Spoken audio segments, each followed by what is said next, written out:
It was an unusual Thursday in South Korea. Flights were halted, trains and cars slowed down, trading was delayed by 1 hour, businesses opened late, the army stopped its exercises and the residents gathered on the streets. Do you know why? Because it was exam day in South Korea, the day of the Suneung. This is South Korea's annual college entrance exam. It may sound like a simple affair, but mind you, nothing about it is ordinary. Over 500,000 people sit for this exam every year. For them, it is do or die. At least in the rat race of education, this exam is considered life-defining. It defines which colleges you go to, what jobs you get, how your career takes shape, and even who you marry. Well, this exam has been a goal to achieve for nearly 20 years of my daughter's life, and it can be another beginning of her life, too. She's studied so much and gone through a lot to get here.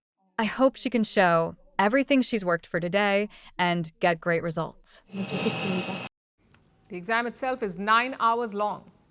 It includes questions on maths, history, science, Korean language and English. 9 hours.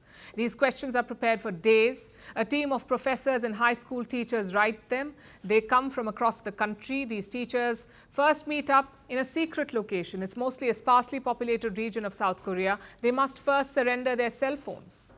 Basically, they must be cut off from the world, and then the prep work begins. So a 9-hour-long exam, multiple topics, hundreds of questions, and the whole of South Korea, the entire country coming to a standstill. Imagine the pressure on students. The South Korean education system is already very competitive, both inside and outside school.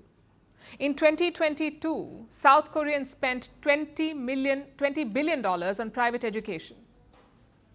This is just on tuition and not school fee, $20 billion. And it's just to get a good score in this exam. This would be overwhelming for anyone, so imagine the pressure on teenagers. The fallout is evident and often ugly, especially in teenage depression and suicide rates. They're among the worst in the world. In 2021, South Korea recorded a suicide rate of 26 per 100,000, 26 suicides per 1 lakh people. It's among the highest in the world. Suicide was also one of the main causes of death between those aged 10 and 39. The reason behind this was mental illness. Many blame South Korea's cutthroat competitive education system for this. Here, you either make it or you don't. There's nothing in between. Those who cannot make it often resort to drastic measures. And this culture is not unique to South Korea. Look at China. Every year, millions of Chinese students take the Gaokao. It is called the world's toughest exam, a single test that decides which university you can go to. And in many ways, the life you can lead after that. Families move cities for it. They spend millions on tuition. Some students study for 12, even 14 hours a day. For many, it's not just an exam, it is a national obsession. And here at home in India, we are no strangers to this kind of pressure. Every summer, entire neighborhoods hold their breath for board results. Relatives turn into examiners. Mark sheets become the status symbol.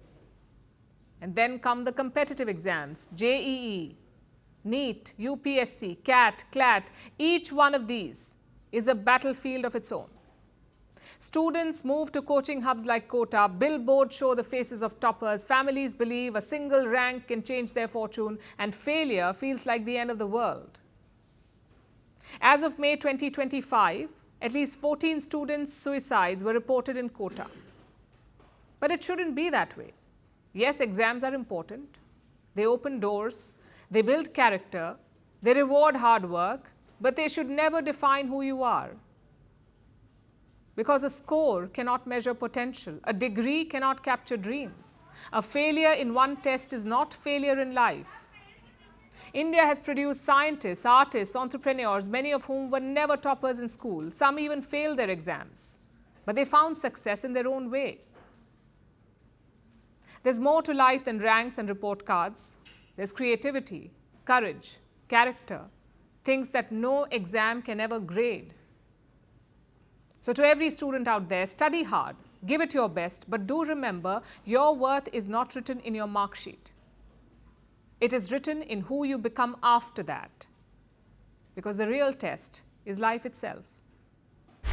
Want the facts? The latest developments? News that gets straight to the point.